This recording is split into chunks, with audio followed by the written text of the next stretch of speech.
This is Future Talk. Future Talk. Future Talk with Omnia Al Saleh and Hani Balkis. Good afternoon, everyone, and happy Monday to everyone tuning into us right now. Hope you're all having a blessed afternoon and excited to find out about what's happening in the tech world right here in the UAE and all around the world. Very exciting news today coming up on the show as we talk about, I think, one-of-a-kind story. At least this is the first time I've actually heard about it happening right here in the UAE. There is one hacker that was given the permission to breach Dubai Police's website. Who is this hacker and how did he get such credentials?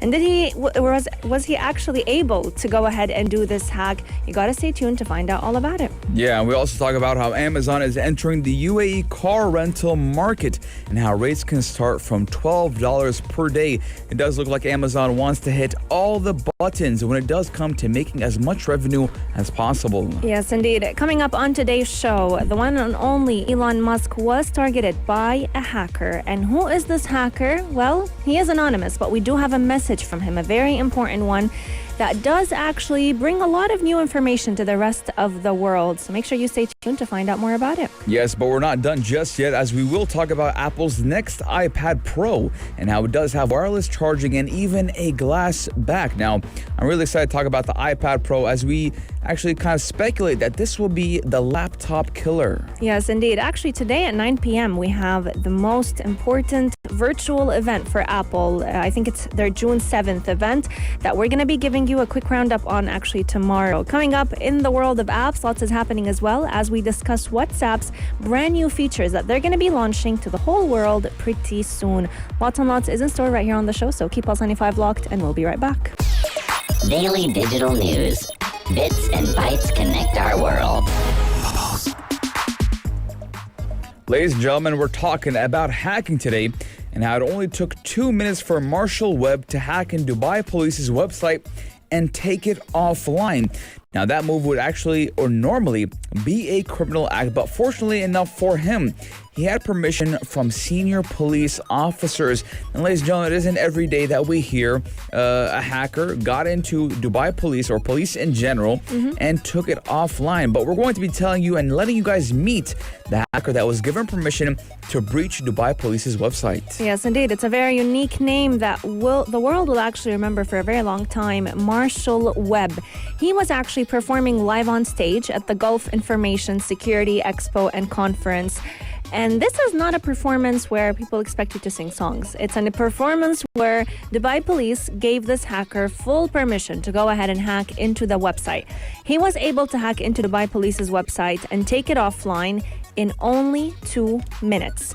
So this would typically be a criminal act, but fortunately for him, he was actually given permission by all the senior officers who wanted him to go ahead and do such an act just to prove to the world that cyber crimes and that hacking attacks can actually cause a lot of damage, and they can be done so easily with an experienced hacker. So this is just one example of how hackers could breach even the most secure of institutions. Now, Webb, who is from the U.S., actually does run his own security consultancy network, which is called Path Network, and does advise public and private entities on how to defend themselves against hackers.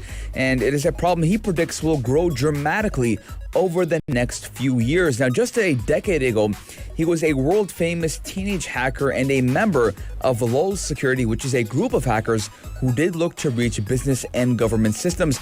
Now, obviously, he has turned his life around and created a career out of it, and has actually created his own his security firm, and that group actually did claim responsibility for several high-profile attacks, including a 2011 attack when the personal details of about 100 million PlayStation users were stolen from Sony servers. And believe it or not, he was a part of that group. Now, we're looking at how hacking is the future of theft, the future of crime. Now, back in the day, you would have to lock your cars before you went to sleep. And now we're looking at how we have to lock our things online so hackers don't get into them. Absolutely. His interest for hacking actually started at a very, very young age. Marshall Webb was only 12 years old when he first started turning into hacking. And the reason behind it was actually quite interesting. He was just bored. You know, he did it mostly out of boredom. And then growing up in a very isolated rural community in Southwest Ohio, to him, computers were very interesting, and his only way to explore the outside world and get out of that rural area he was living in was to basically access things like computers and learn how computers work. He was very bright for his age, 12 years old. He was quickly advancing. He was actually going to university at the age of 12. Can you imagine how intelligent this kid was? And he quickly advanced from hacking simple websites to more complicated projects. Few of them he was actually not allowed or not wanting to speak about them just because of the fears of the damage of his childhood. But when he first exercised his hacking skills, he was trying to do that on a game that was very popular back in 2011. And over time, he started actually, within a few months, he was looking at even joining different members that were also involved in hacking. But over time, he decided that he wanted to become a white hat hacker, which means he's one of the good guys, He doesn't hack for any malicious intentions. He hacks to try and help other companies improve their security skills. Yes, he was once a black hat hacker, and now he has turned to a white hat hacker. Now, we do know that cybercrime has certainly increased over the past 12 months, in part because millions of people have been working from home because of the pandemic. Now, we do know that Dubai police have actually registered 25,000 e-crimes just last year, up from 14,000 in 2019. So we do know that a lot of people are spending time online because of the pandemic. We've talked about it before. So we do need to stay safer online.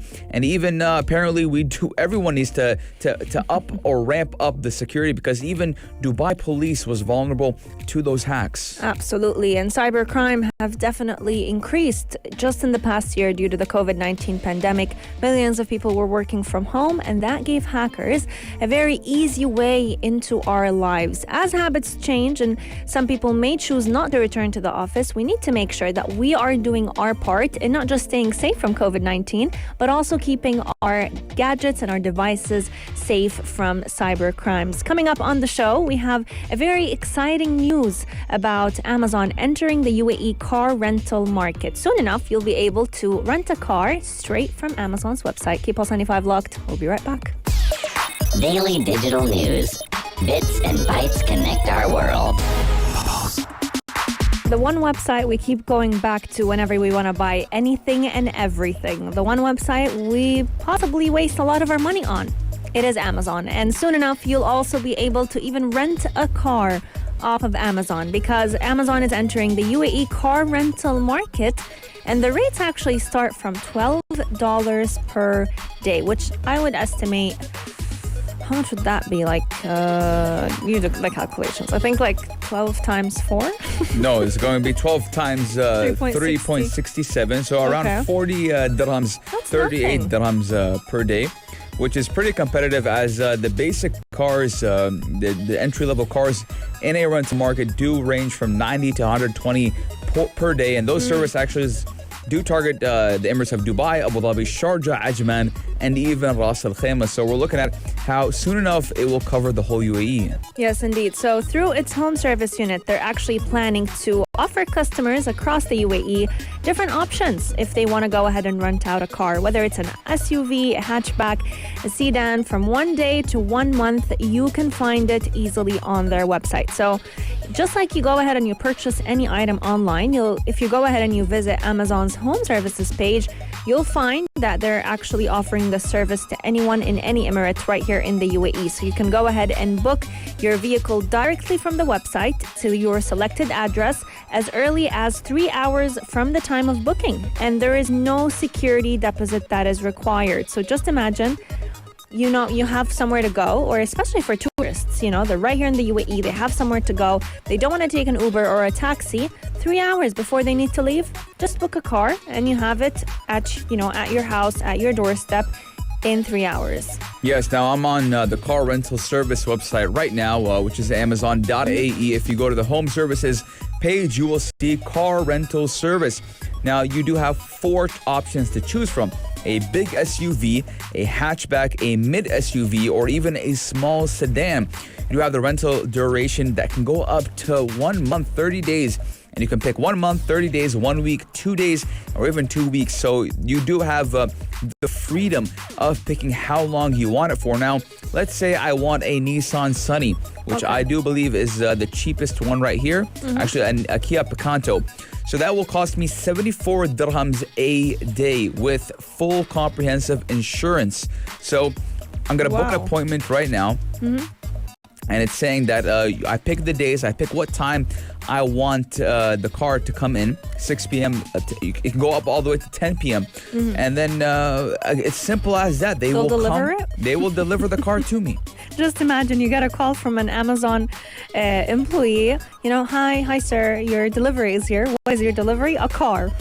Right at your doorstep. I mean, it's amazing to see how far technology can go, and just having a car booking start as low as 44 dirhams per day. That is a price that not many companies can compete with.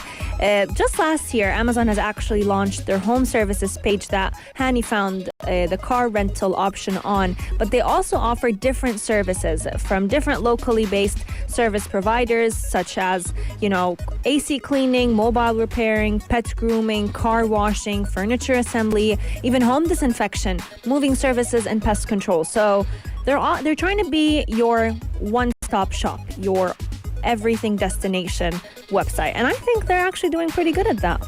Yes, I mean, we were looking at Amazon trying to hit all the nails on the coffin when it does come to that e-commerce and buying things online and getting things delivered to you online. Now, I'm looking at, this is a very, very important service, and it is super, very easy. I'm looking at, you can now get a car wash, a pest control, cat grooming, a handyman, house cleaning. So again, we're looking at Amazon being that one place where you can get everything done with a click of a button. And especially because right here in the UAE, tourism has been slowly revived and a lot of people are coming here for summer vacations. I think this would make an incredible way for any family to rent a car instead of having to depend and spend a lot of money on taxis and Ubers.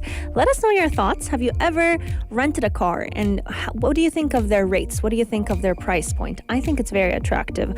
But let us know your thoughts. Our text lines are open, 4215 Dur Itisalat, or slide into our DMs at Pulse 95 Radio. Coming up, the news of the hour. Elon Musk was targeted by an anonymous hacker group, and they have a very special message for him. What could it be? Keep Pulse 95 locked to find out more about it. Check this out. Check this out. Pulse 95. One of the richest men in the world, Elon Musk, has been actually targeted by an anonymous hacker group. Now, Elon Musk, we do know, is the CEO of the technological giant Tesla, and was actually targeted by a notorious group of hackers who are liable for committing some of the biggest digital scams in the past, actually. Yes, indeed. And what I found interesting is that this anonymous hacker, he wasn't just, he sent out a message for Elon Musk it's going viral all over social media platforms. But what I found interesting is it was so intelligently phrased that he was actually just bombarding him with everything he owned, from Tesla to his missions to Mars to SpaceX. Every single project, he was actually targeting it in a different phrase, saying that he's trying to act like he's excelling at life, but when all he really does is steal other people's ideas. We won't speak too much about it. We will leave you to hear what this anonymous hacker had to say for Elon Musk. Greetings, citizens of the world. This is a message from Anonymous for Elon Musk. For the past several years, you have enjoyed one of the most favorable reputations of anyone in the billionaire class, because you have tapped into the desire that many of us have to live in a world with electric cars and space exploration. But recently, your carefully created public image is being exposed, and people are beginning to see you as nothing more than another narcissistic rich dude who is desperate for attention. It appears that your quest to save the world is more rooted in a superiority and savior complex than it is in actual concern for humanity. This has been obvious to your employees for a long time, who have faced intolerable conditions under your command for years. It is also obvious to the young children working in your overseas lithium mines, which are destroying the local environment as well. You have been open about your willingness to stage coups in order to install dictators in places where your toxic products are being mined. You have even prematurely crowned yourself Emperor of Mars, a place where you will be sending people to die. Your fanboys overlook these issues because they are focused on the potential good that your projects can bring to the world, but you are not the only show in town, and your competition is growing more intense with each passing day. Now, that was the hacker that did have that message for Elon Musk. Now, we do know that Elon Musk is not perfect, and he's been actually under fire recently. And in the beginning of the COVID-19 pandemic, when he was making workers work in those Tesla factories, and even made a deal with the governor of Texas saying that, hey, if you don't let us work or let my employees work, we're going to take our business somewhere else. And also, he has been dipping his hand into cryptocurrency lately. He did actually make a Bitcoin skyrocket in price. And then all of a sudden, he was like, nope, I don't want to use it anymore. And then it dropped down in price. And then he got his hands on a meme coin, a meme cryptocurrency, which was called Dogecoin.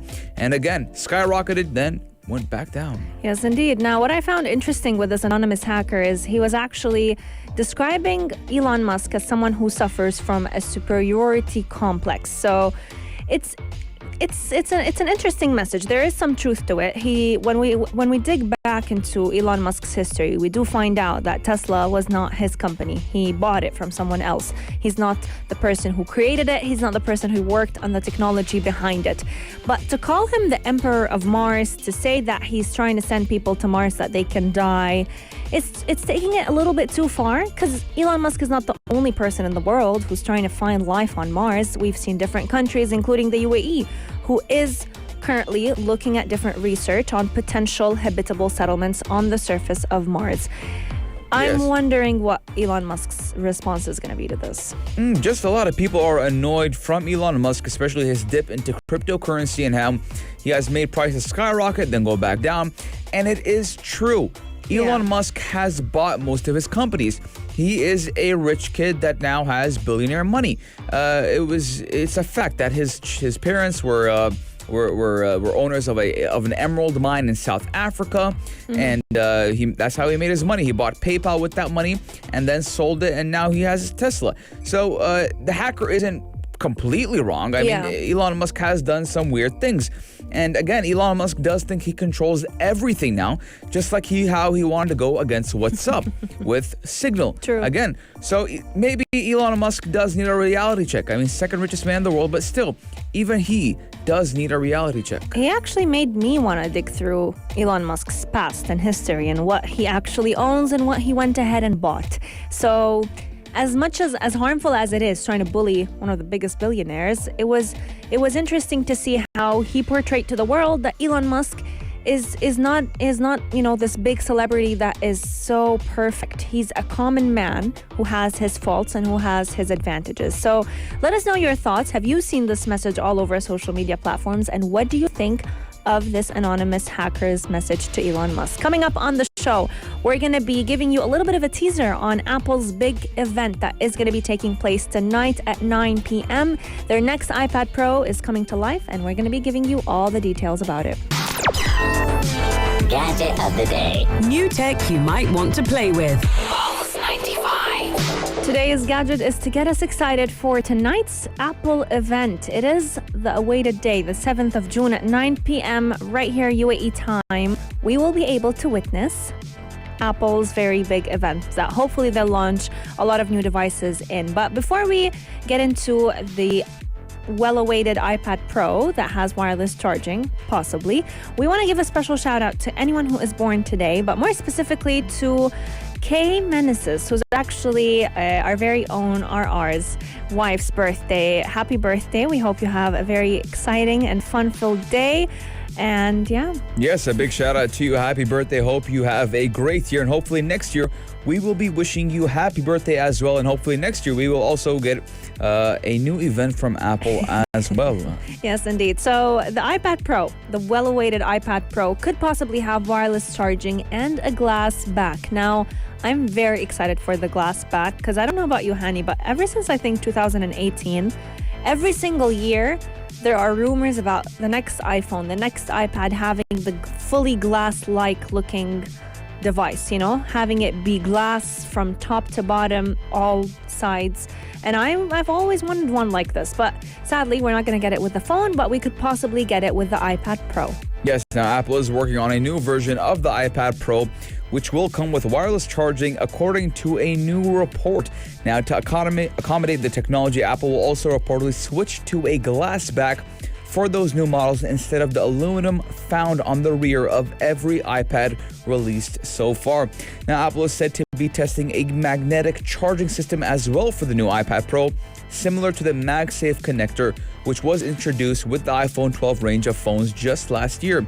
Now, Apple may also include reverse wireless charging in the new iPad Pro, also according to that report, which would allow the iPad to actually serve as a wireless charging point as itself. Now, we do know that iPad, or Apple in general, is kind of looking to kill laptops with their iPad Pros.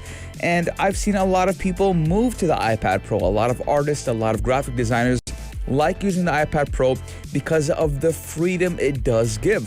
So is this going to be a new game changer for the iPad or for the tablet industry, and moreover to the laptop industry? Yes, indeed. There are a lot of speculations as well on whether Apple will actually choose to switch to Face ID instead of just using Touch ID. That will be a great addition to the iPad Pro, but they're also planning to maybe remove the home button on the iPads. But to be honest, even though this is all exciting, I'm very excited, or more excited, for tonight's Apple Worldwide Developers Conference, because this is the event where we don't necessarily hear about new gadgets, at least none that we know of, but we hear about a new look to all of our devices. Whether you own an Apple Watch, an Apple iPhone, an Apple iPad, you will be getting the brand new operating system, and we're looking at iOS 15. So they're going to be revealing to us all the new features coming to the newest iOS 15 tonight at 9 p.m. And everyone can watch it live because it's going to be a fully online virtual event on Apple's website. Yes, now Apple will release a redesigned iPad mini in 2021 with narrower screen bezels, and it is not clear just yet if it will switch to the Face ID just like the iPad Pro, or the Touch ID on the power button like the iPad Air. Now, we do know for the iPad Pro, you don't need any touch screen, nothing. It will unlock when it sees your face just like your phone, and they might implement the same type of technology in that iPad mini. Now, alongside the new iPad mini, Apple is also said to be releasing a thinner version of the 10.2-inch iPad, which is the entry-level iPad. Now, both products are likely to be released around the end of the year, and we might get all that information today with that event. And we're also looking at the M1 iPad Pro and its mini LED display. So iPad, or Apple in general, has a lot in store for us. And I'm very excited to see what iPad or what Apple will be bringing to the table with this year's event. Absolutely. And you can count on us to bring you all the reviews and a quick roundup of everything that they will announce tonight, tomorrow at 2 p.m. So it's a show that you don't want to miss out on. Coming up on the show, we're going to be revealing WhatsApp's latest features that will be coming in handy for every user all around the world. Keep Pulse 95 locked. We'll be right back. Pulse 95. Apps all around. What's worth a click and download?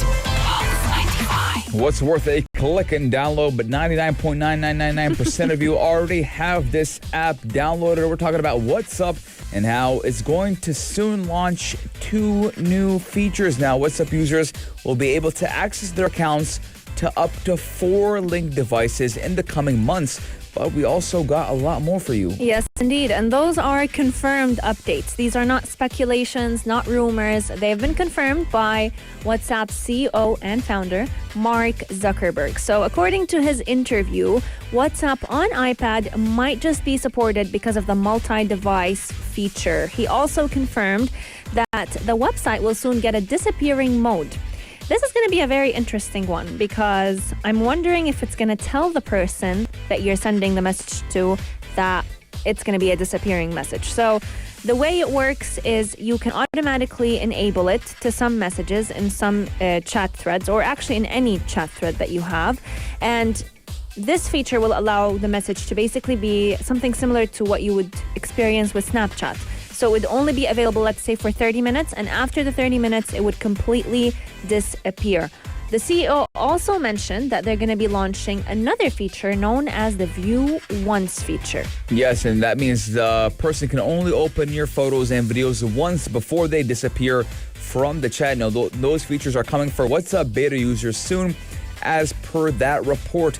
Now, we are looking at how WhatsApp on iPad is becoming, again, something very, very, very important. Now, we just talked about the iPad Pro and how it is going to kill the laptop industry. Now, there's no other valid reason why we don't have WhatsApp on the iPad. If I can have WhatsApp on my laptop, on my computer, I should be able to have it on my iPad as well. Now, I'm looking at, apart from the multi-device support, it is reported that WhatsApp is also working on a new password-protected encrypted chat backup feature. Now, I don't know anyone who actually uses this. I don't even use it. But it also may allow users to transfer their chat histories between iOS and Android devices. So if you're making the move, so if you're making the move between iOS and Android or vice versa, it will be much easier to transfer that data for you. Now, I want your honest thoughts about each of the features. What do you think of the disappearing message feature? So, with this disappearing mode, a message will basically be like you never sent it. It will arrive to the user and then disappear immediately.